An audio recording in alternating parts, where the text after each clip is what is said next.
Mereka bilang rumah adalah tempat ternyaman. Tapi bagi saya, ia menyimpan ribuan rahasia. Lantai di bawah kakiku serasa lenyap. Aku memeluk Aira yang masih tertidur dengan sangat erat, seolah tubuh kecilnya adalah satu-satunya pelampung di tengah samudra yang sedang mengamuk. Pria di depanku ini, dia memiliki mata yang sama, garis rahang yang sama, bahkan tahi lalat kecil di sudut alis yang sama dengan suamiku. Tapi binar di matanya, itu adalah binar dari sesuatu yang mati dan membusuk. "Apa yang kamu lakukan pada suamiku, Drian?" teriakku. Suaraku bergema di dinding kamar hotel yang kedap suara, terdengar asing dan penuh keputusasaan. Drian meletakkan cangkir kopinya dengan denting pelan yang menyayat keheningan. Tuk, tuk. Ia berdiri, merapikan jasnya dan melangkah mendekat. Setiap langkahnya terasa seperti detak jam menuju eksekusi. Damar itu, dia terlalu lembek, Sasha. Dia punya otak brilian untuk merancang proyek kabut, tapi dia tidak punya nyali untuk mengeksekusinya sampai akhir. Dia mencintaimu, dan itu adalah kelemahannya yang paling fatal. Dia mencoba bermain dua kaki, ingin kaya dari uang orang mati, tapi ingin tetap terlihat sebagai suami suci di matamu. Lantai berhenti tepat 1 meter di depanku. Aroma tembakaunya begitu kuat, membuat mual di perutku semakin menjadi. "Sekarang, berikan flash disk itu padaku," pintanya dengan nada yang sangat tenang, seolah sedang meminta remote TV. "Berikan, dan aku akan memberitahumu di mana suamimu berada. Mungkin dia masih punya sisa oksigen di bagasi itu, jika kamu cukup cepat." Tanganku merayap ke saku dasternya yang kotor, meraba benda perak kecil itu. Tapi pikiranku melayang ke video di gudang tadi. Damar tidak hanya ada di sana sebagai korban. Dia berdiri berdampingan dengan Drian. "Dia tidak lembek, Drian. Dia adalah arsiteknya," teriakku, memberanikan diri menatap matanya yang dingin. "Kalian berdua bekerja sama. Dia yang merancang rekening-rekening hantu itu. Dia membiusku setiap malam agar dia bisa menjalankan bisnis kotor kalian dari rumah sebelah." Drian tertawa pelan. Tawa yang membuat bulu kuduku berdiri. "Ah, jadi kamu sudah melihat sejauh itu?" Ia menggeleng-gelengkan kepala. "Benar, kami adalah tim yang sempurna." Sampai akhirnya, Damar mulai merasa bersalah. Dia ingin berhenti. Dia ingin mengambil pensiun dini dengan membawa lari seluruh data itu sendirian. Aira mulai merengek dalam tidurnya. Suara tangis kecilnya menyentak kesadaranku. Aku tidak boleh menyerah di sini. Aku teringat pada pistol semi-otomatis yang tadi kujatuhkan ke lantai mobil. Tapi sial, aku meninggalkannya di SUV di parkiran bawah. Aku tidak akan memberikannya padamu. Aku mundur selangkah, mataku liar mencari jalan keluar. Wajah Drian berubah seketika. Ketenangan palsunya retak, menyingkap predator yang haus darah. Ia meraih lenganku dengan cengkeraman baja. "Jangan bermain-main, Sasha. Aku sudah menghabiskan 4 tahun hidup sebagai orang mati demi proyek ini. Berikan benda itu, atau putri kecilmu ini tidak akan pernah bangun lagi untuk melihat matahari pagi." Di saat genting itu, pintu kamar 142 tiba-tiba terbuka dengan suara dentuman keras. Sesosok pria dengan kemeja putih yang koyak dan berlumuran darah berdiri di ambang pintu. Napasnya tersengal. Tangannya memegang pistol yang diarahkan tepat ke punggung Drian. "Lepaskan dia, Drian." Jantungku hampir meledak. Suara itu adalah suara Damar. Drian tidak menoleh.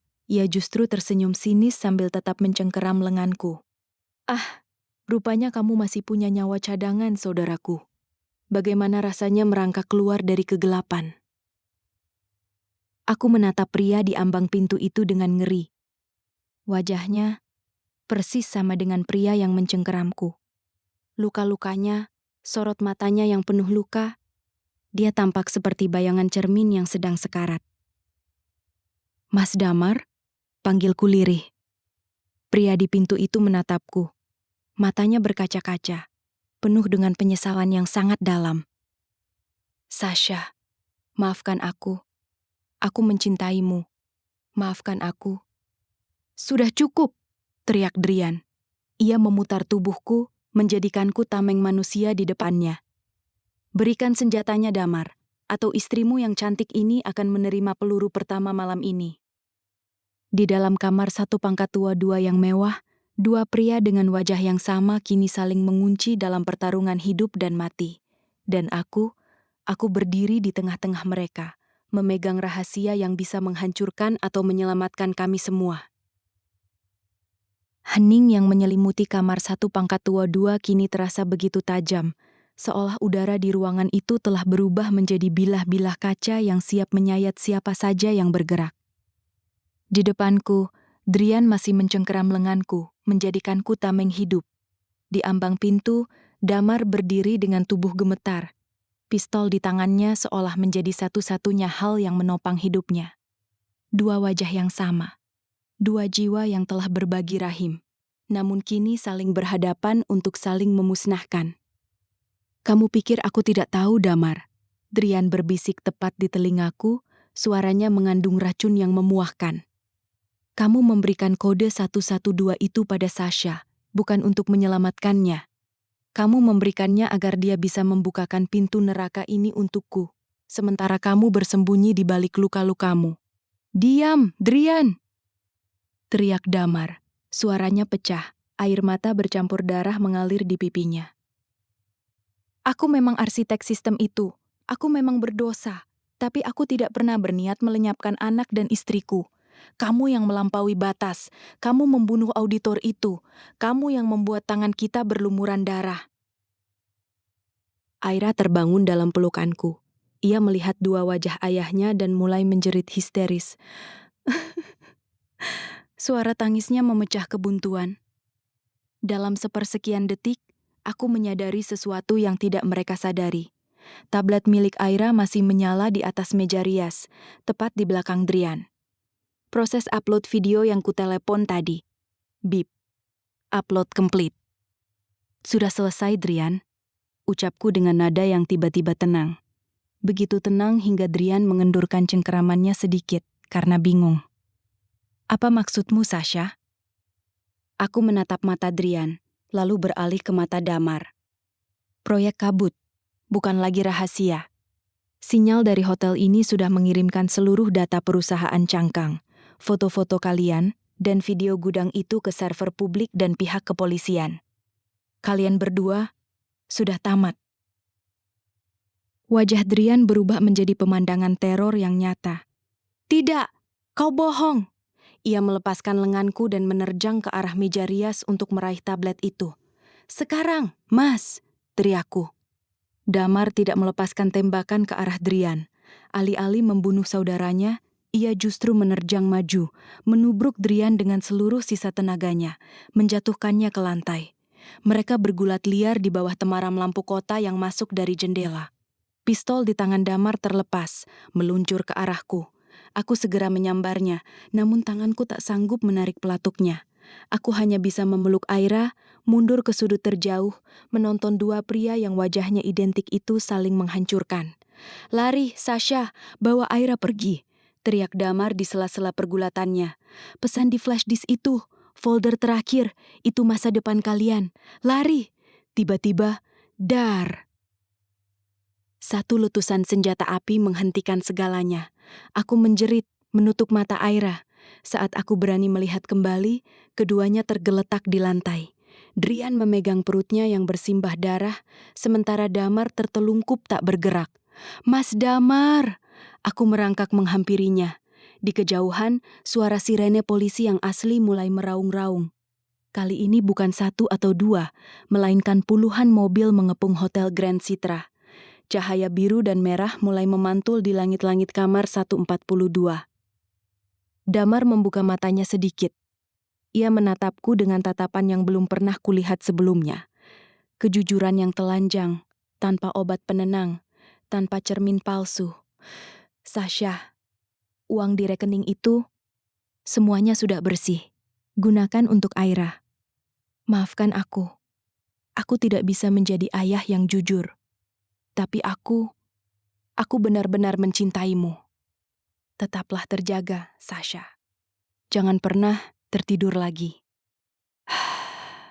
Tangannya perlahan terkulai. 2 bulan kemudian, langit di pantai ini jauh lebih jernih daripada langit Jakarta yang penuh polusi dan rahasia.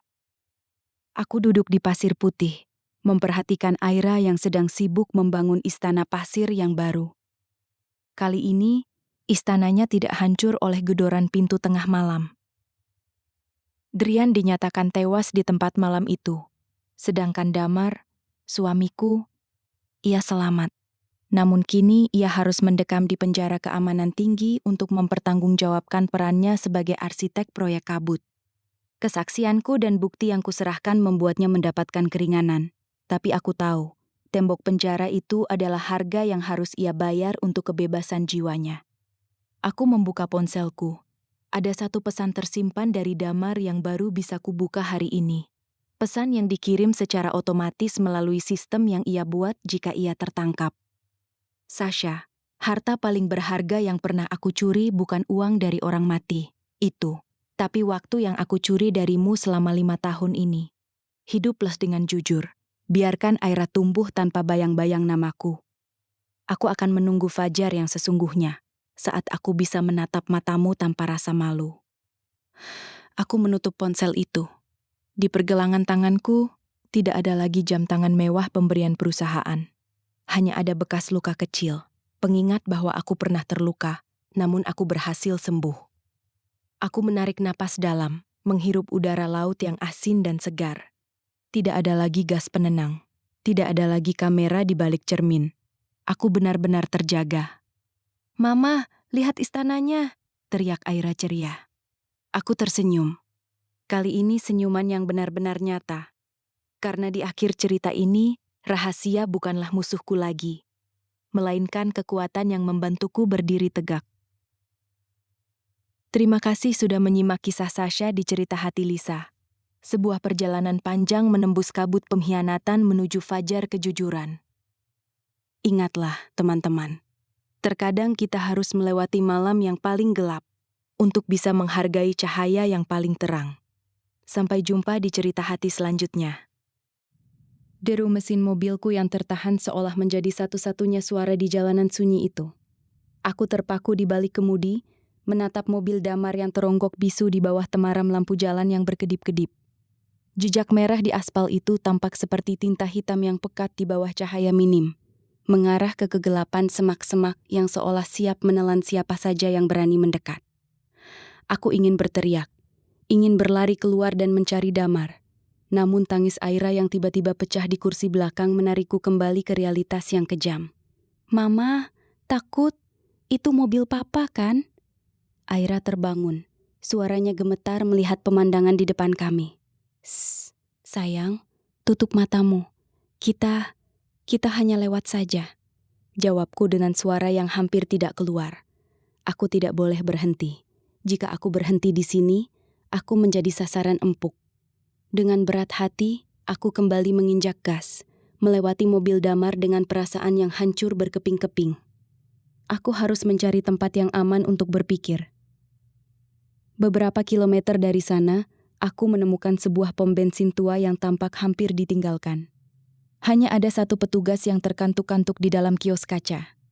Aku memarkir mobil di sudut paling gelap, di balik tumpukan ban bekas, menjauh dari jangkauan lampu sorot. Aku butuh waktu untuk memeriksa tas ini. Aku butuh tahu apa yang sebenarnya sedang kubawa. "Aira, dengar Mama.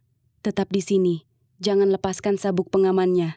Mama hanya ingin memeriksa tas di depan, oke?" Aira mengangguk pelan. Wajahnya pucat pasi. Aku meraih tas tangan itu ke pangkuanku. Tanganku masih gemetar hebat. Selain flash disk perak dan kartu akses hotel yang kutemukan sebelumnya, aku mulai membongkar setiap inci kantong tersembunyi di dalam tas kulit ini. Tas ini terasa jauh lebih berat dari yang seharusnya. Saat aku meraba bagian dasarnya, aku merasakan ada lapisan keras yang tidak wajar. Dengan bantuan gunting kuku kecil yang ada di dalam dompet, aku menyayat lapisan kain satin di bagian dasar tas. Dengan bantuan gunting kuku kecil yang ada di dalam dompet, di balik lapisan itu, bukan hanya ada dokumen, melainkan sebuah benda logam tipis berbentuk persegi panjang yang ditempel dengan isolasi kuat. Sebuah alat pelacak GPS. Ya Tuhan, aku segera mencabut alat itu. Jadi, itu sebabnya mereka bisa tahu aku berada di lajur kiri tol tadi.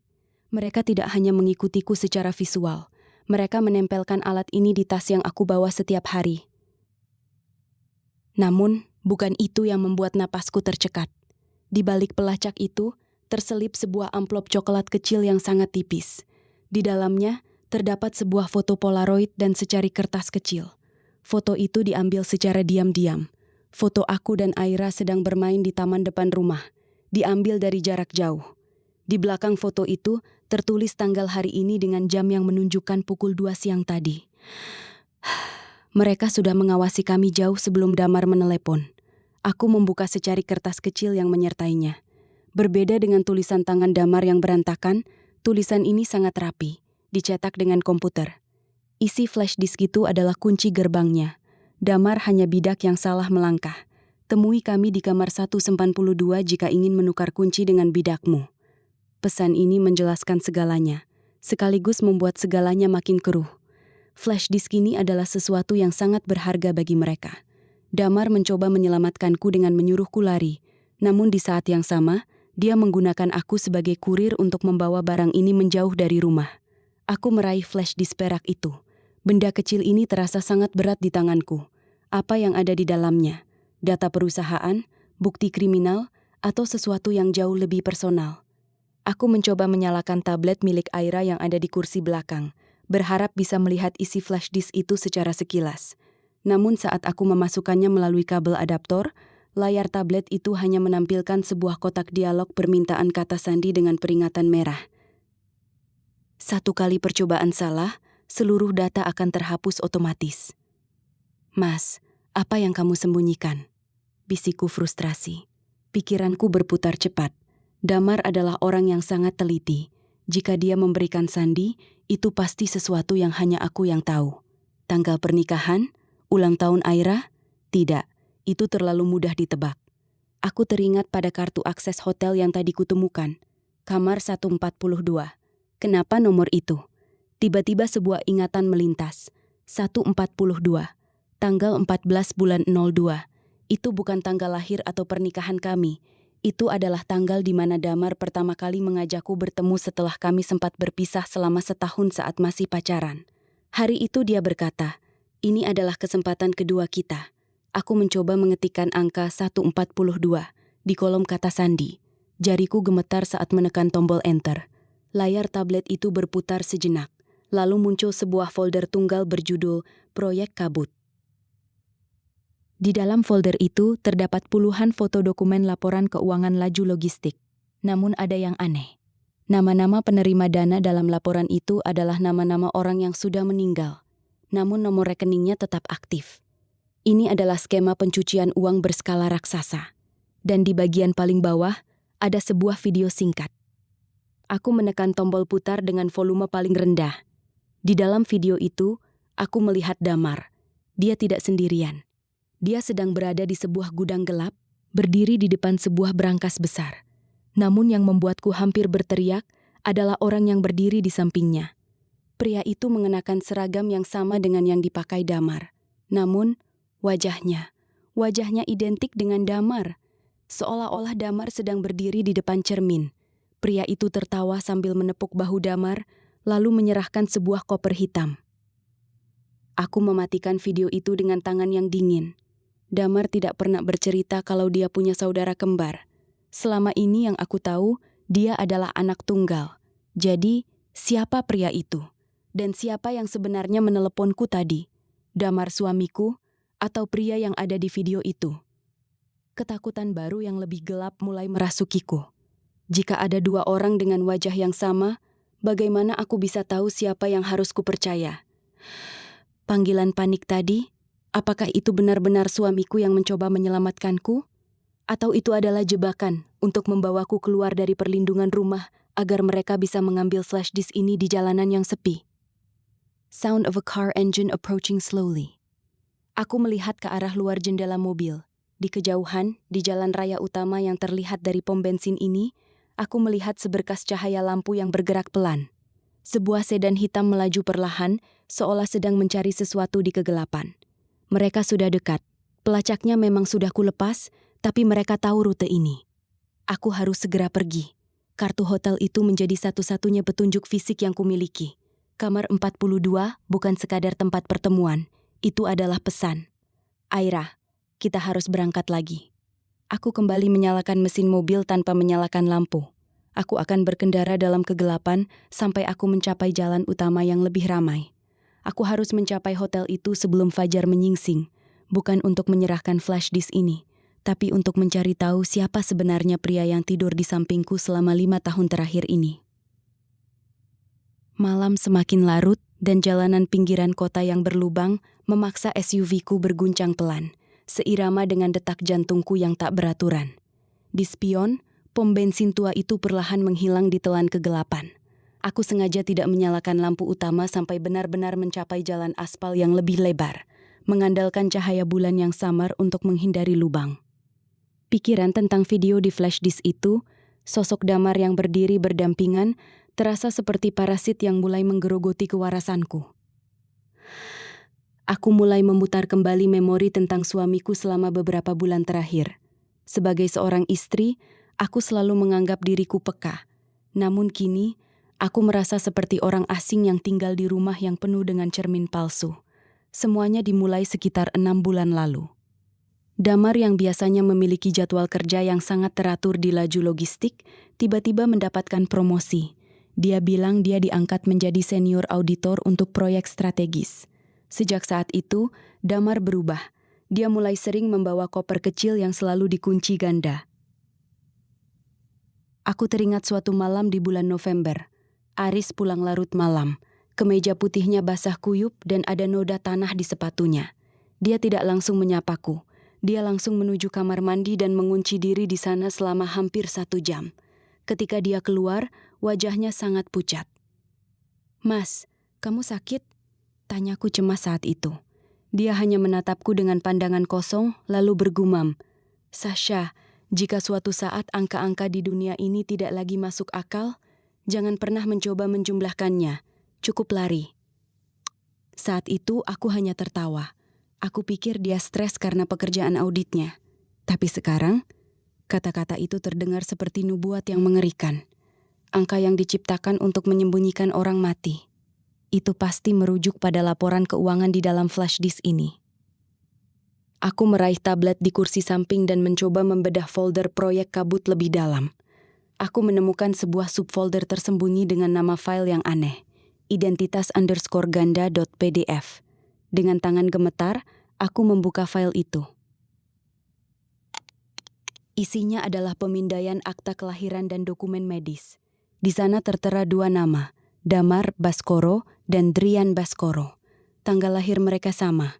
Namun, di bawah dokumen milik Drian, ada cap besar berwarna merah bertuliskan Declared Dead 2021. Drian dinyatakan meninggal dalam kecelakaan kapal 4 tahun lalu. Bisikku ngeri. Mengapa orang mati bisa berdiri di samping suamiku di video yang diambil baru-baru ini? Jika Drian masih hidup, berarti kecelakaan itu dipalsukan. Dan jika Damar membantunya, berarti suamiku terlibat dalam konspirasi yang melampaui sekadar korupsi kantor. Tiba-tiba, deru mesin mobil patroli polisi muncul dari persimpangan dengan lampu sirine yang menyala. Jantungku hampir melompat keluar. Apakah mereka mencariku? Mobil polisi itu melaju sejajar dengan mobilku. Aku menahan napas, pandangan lurus ke depan, berusaha tampak seperti ibu-ibu biasa yang sedang berkendara malam. Petugas di dalamnya menoleh ke arahku sejenak, lalu mempercepat lajunya dan mendahuluiku untuk mengejar mobil lain yang melanggar lampu merah. Aku membuang napas lega yang terasa seperti sisa-sisa terakhir energiku. Paranoia ini benar-benar menghancurkanku. Aku harus sampai ke hotel itu. Aku harus tahu apakah Damar yang meneleponku tadi adalah suamiku yang mencoba menyelamatkanku dari Drian, atau Drian yang sedang menjebakku untuk mengambil kembali bukti-bukti kejahatannya. Aku melirik jam di dashboard. Pukul 3.15 pagi. Kota Jakarta mulai terlihat sedikit lengang, namun tetap berbahaya. Aku memutuskan untuk mengambil rute memutar, menghindari jalan-jalan protokol yang memiliki banyak kamera CCTV. Aku akan menjadi bayangan, setidaknya sampai aku memiliki kartu as di tanganku. Saat aku berbelok menuju kawasan bisnis tempat Hotel Grand Citra berada, aku melihat sebuah baliho besar bertuliskan, "Laju Logistik, mengantar kepercayaan hingga ujung dunia." Kepercayaan adalah hal terakhir yang kumiliki saat ini. Dan sekarang, aku sedang menuju pusat dari segala kebohongan ini. Aku memarkir mobil di area parkir basement yang remang-remang. Aku melihat Aira melalui spion tengah. Dia masih tertidur, namun wajahnya tampak gelisah. Aku menggendongnya pelan, memastikan flash disk itu aman di dalam sakuku, dan melangkah menuju lift. Lantai 14. Jantungku berdegup seirama dengan angka lantai yang terus bertambah di layar lift. 8, 9, 10. Aku melangkah keluar di koridor yang sunyi dengan karpet tebal yang meredam suara langkah kakiku. Kamar 42. Aku berdiri di depan pintu kayu jati yang kokoh itu. Tanganku gemetar saat mengeluarkan kartu akses dari dompet. Tolong, biarkan ini menjadi akhir dari mimpi buruk ini. Pintaku dalam hati. Aku menempelkan kartu itu. Klik. Pintu terbuka perlahan. Ruangan itu gelap, hanya diterangi oleh cahaya lampu kota dari balik jendela besar. Namun, aku mencium aroma yang sangat kukenal. Aroma kopi hitam pekat dan bau tembakau. "Kamu datang tepat waktu, Sasha." Suara itu muncul dari arah kursi di dekat jendela. Suara itu adalah suara Damar. Tapi, ada sesuatu yang berbeda. Nada bicaranya terlalu santai. Terlalu dingin untuk seseorang yang sedang dalam pelarian. Seseorang menyalakan lampu meja. Aku membelalak. Di sana, duduk seorang pria yang wajahnya persis seperti suamiku, mengenakan setelan jas rapi, menyesap kopi dengan tenang. "Mas Damar?" Tanyaku ragu. Pria itu tersenyum tipis, senyuman yang tidak pernah kulihat di wajah suamiku selama 5 tahun ini. "Sayangnya bukan, Sasha. Masmu yang malang itu sedang beristirahat di bagasi mobil yang kamu lewati di pinggir jalan tadi." Mas, selamat datang di channel Cerita Hati Lisa. Sebelum kita masuk ke labirin misteri dan pengkhianatan malam ini, pastikan teman-teman sudah klik tombol subscribe dan like. Yuk, absen dulu di kolom komentar. Teman-teman menonton dari daerah mana saja? Mari kita saling menyapa sebelum ketegangan dimulai.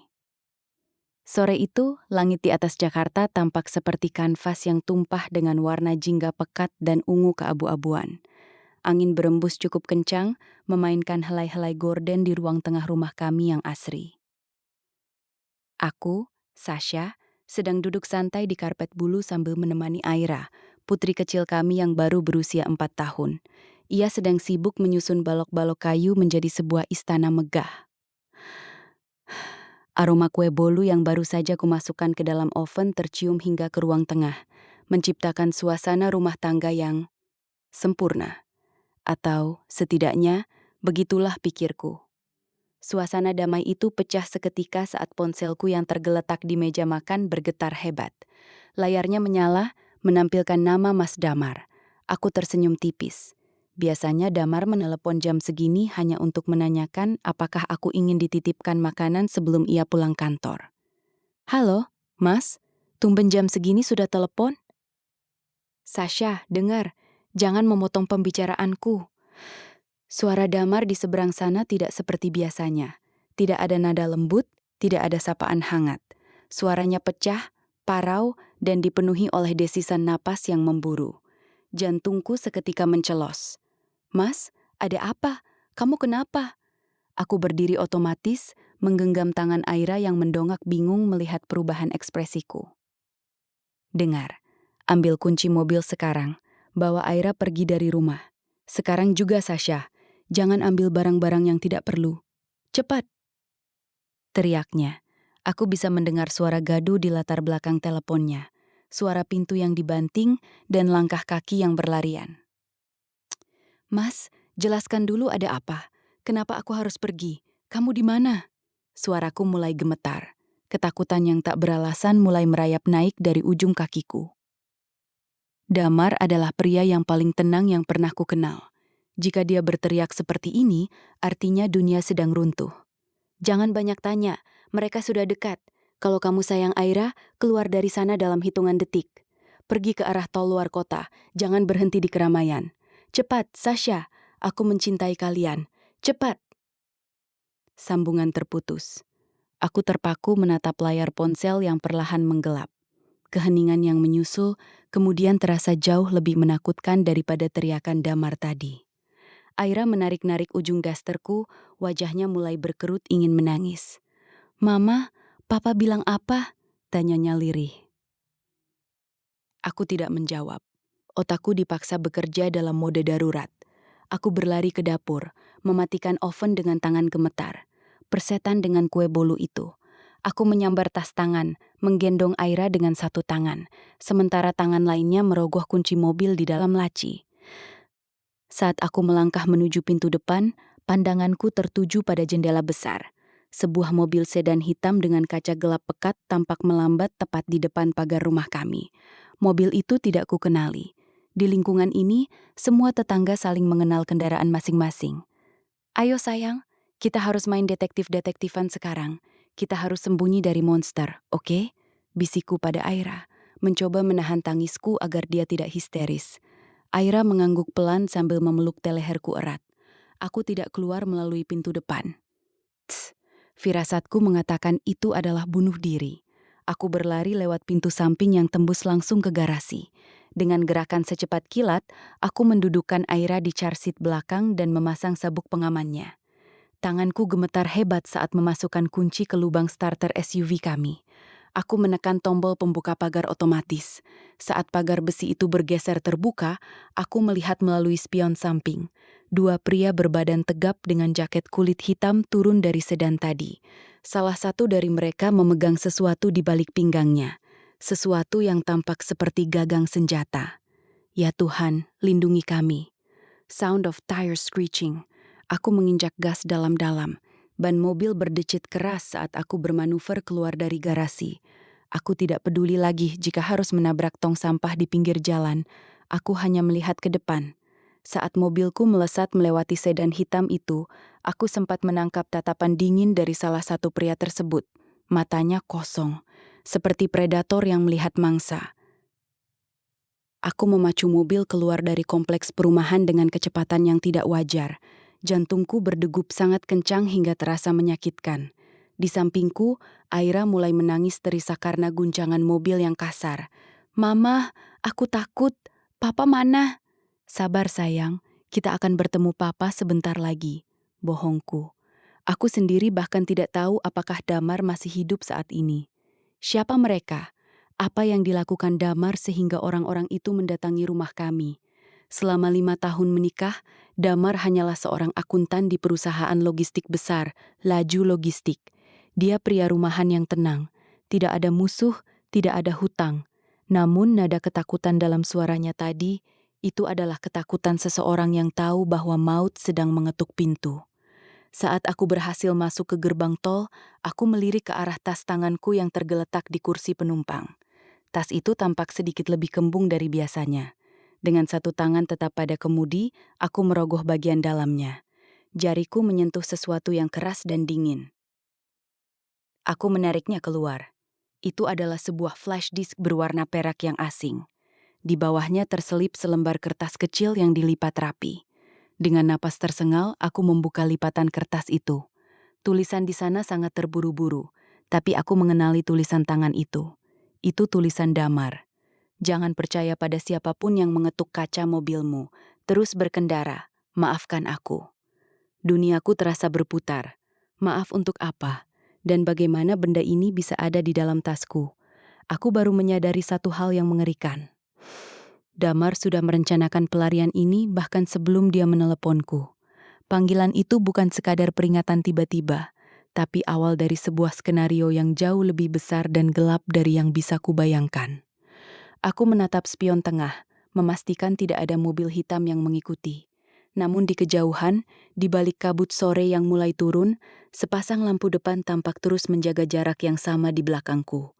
Mereka tidak mendahului, tapi mereka juga tidak tertinggal. Permainan ini baru saja dimulai, dan aku dipaksa menjadi pemain utama tanpa tahu apa aturannya. Selamat datang kembali di Cerita Hati Lisa, sebuah ruang di mana setiap rahasia memiliki suara, dan setiap air mata memiliki cerita. Sebelum kita masuk lebih dalam ke pelarian Sasha malam ini, yuk dukung channel ini dengan klik subscribe dan like. Jangan lupa absen lagi ya di kolom komentar, dari kota mana saja kalian menyimak kisah mencekam ini. Mari kita lanjutkan.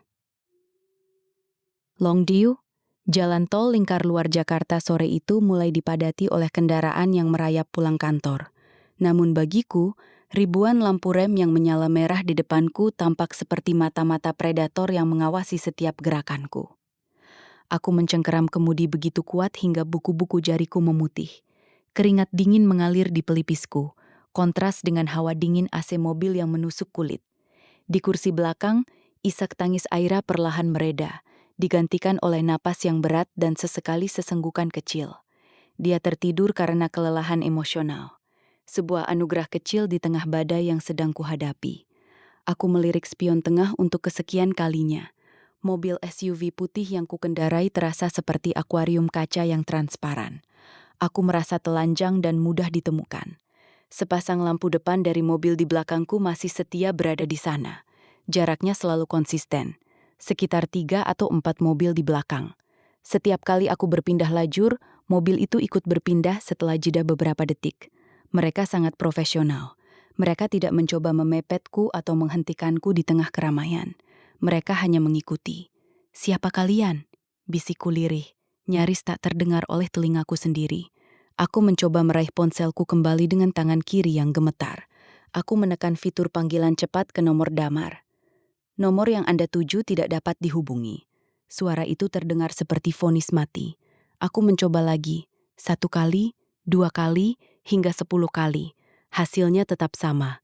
Air mata mulai menggenang di pelupuk mataku, membuat pandangan ke jalan raya menjadi kabur. Aku harus kuat. Damar memintaku menyelamatkan Aira, dan itulah satu-satunya misi yang harus kujalankan sekarang. Aku mulai memikirkan anomali-anomali yang terjadi belakangan ini. Damar yang biasanya sangat terbuka, belakangan sering mengunci diri di ruang kerja kecilnya. Dia mengatakan sedang mengerjakan audit besar untuk perusahaan tempatnya bekerja, Laju Logistik. Namun, aku ingat pernah mendengarnya berbicara di telepon dengan nada rendah, menggunakan istilah-istilah yang tidak kupahami. Jalur hitam, titik koordinat, pembersihan. Saat itu aku pikir itu hanya istilah teknis logistik, tapi sekarang istilah-istilah itu terdengar sangat menyeramkan. Pikiranku terputus saat melihat sebuah papan penunjuk jalan. Pintu keluar tol, 500 meter. Instingku berkata, jangan keluar sekarang. Jika aku keluar ke jalan raya biasa, aku akan lebih mudah terjebak macet dan mereka bisa dengan mudah menghampiri mobilku. Namun, jika aku terus di jalan tol, aku akan kehabisan bensin dalam 2 jam ke depan. Indikator bensin di dashboard mulai menunjukkan warna kuning.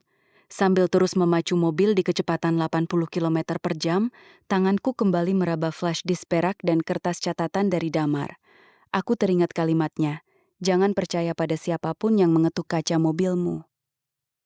Kalimat itu menyiratkan sesuatu yang lebih spesifik daripada sekadar peringatan umum. Apakah akan ada seseorang yang menyamar sebagai polisi atau petugas tol? Ketakutan ini mulai berubah menjadi paranoia. Setiap kali ada mobil yang melaju sejajar dengan mobilku, aku menahan napas dan menolak untuk menoleh. Tiba-tiba, Tiba-tiba ada Masik melangkah-melangkah pengkhianatan mengaku paranoia. Setiap kali ada mobil yang melaju sejajar dengan mobilku, aku menahan napas dan menolak sebentar ponselku. Ponselku bergetar, bukan panggilan, melainkan sebuah pesan singkat dari nomor yang tidak dikenal. Jantungku seakan berhenti berdetak saat membaca isinya. Lajur kiri, kurangi kecepatan. Jangan coba-coba membuang flash disk itu jika ingin suamimu tetap bernapas. Aku terkesiap. Mereka ada di sini, mereka melihatku. Secara otomatis aku melirik ke arah kaca spion samping. Sebuah sedan hitam dengan kaca gelap ternyata sudah berada tepat di lajur kiri belakangku. Bagaimana bisa? Aku tadi yakin mereka tertinggal jauh. Rupanya, mereka memiliki lebih dari satu mobil yang menguntitku. Tanganku secara refleks bergerak ingin membuang flash disk itu keluar jendela. Namun ancaman tentang damar membuatku mematung. Jika aku membuangnya, aku kehilangan satu-satunya alat tawar-menawar untuk nyawa suamiku. Jika aku menyimpannya, aku membawa bom waktu yang bisa meledak kapan saja. Maafkan aku, Mas. Isaku pelan. Aku merasa terjebak dalam labirin tanpa jalan keluar. Di tengah keputusasaan itu, aku melihat sesuatu di dalam tas tanganku yang terlewatkan sebelumnya. Di balik lipatan dompetku, ada sebuah kartu akses hotel mewah di pusat kota. Aku tidak pernah memesan hotel itu. Saat aku mengambil kartu itu, ada tulisan kecil di balik kartu dengan tinta merah yang masih baru. Kamar 42. Hanya jika kamu merasa tidak ada jalan lain. Apakah ini jebakan lain atau bantuan dari Damar? Aku kembali menatap Aira yang masih terlelap. Dia adalah kompas satu-satunya dalam hidupku saat ini. Aku harus membawanya ke tempat yang benar-benar aman. Aku memutuskan untuk tidak mengikuti perintah pesan singkat tadi. Alih-alih melambat di lajur kiri, aku justru menginjak gas sedalam mungkin, memindahkan persneling ke mode sport dan melesat di antara celah-celah mobil di lajur kanan. Aku mendengar suara klakson yang bersahutan dari mobil-mobil yang kukagetkan. Aku tidak peduli. Mobil hitam itu tampak terkejut. Mereka mulai mengejar, tapi terjepit oleh sebuah truk kontainer yang sedang berpindah jalur. Ini kesempatanku. Aku melihat pintu keluar tol kecil menuju daerah pinggiran yang jarang dilalui. Tanpa memberi lampu sein, aku membanting setir ke kiri, memotong 3 lajur sekaligus, dan meluncur keluar dari jalan tol. Aku segera mematikan lampu utama mobil meskipun hari mulai gelap, agar keberadaanku sulit dideteksi dari kejauhan. Aku masuk ke jalanan pemukiman yang sempit dan berliku, berharap bisa menghilangkan jejak. Namun, saat aku merasa sudah cukup jauh, aku melihat sebuah pemandangan yang membuat darahku membeku. Di sebuah tikungan sepi yang hanya diterangi satu lampu jalan yang berkedip, berdiri sebuah mobil yang sangat kukenali. Itu adalah mobil Damar. Mobil itu terparkir miring di pinggir jalan dengan pintu pengemudi terbuka lebar. Aku mengerem mendadak. Mobil itu terparkir miring di pinggir jalan dengan pintu pengemudi terbuka lebar. Aku ingin keluar dan berteriak memanggil namanya. Tapi pesan di kertas itu kembali terngiang. Jangan percaya pada siapapun yang mengetuk kaca mobilmu. Aku perlahan mendekatkan mobilku. Lampunya kusorotkan ke arah mobil Damar. Tidak ada siapa-siapa di sana. Hanya ada jejak cairan merah kental di aspal, memanjang menuju ke arah semak-semak gelap di pinggir jalan. Tss. Apakah itu darah Damar? Ataukah ini bagian dari pertunjukan yang sedang mereka mainkan untuk menjebakku?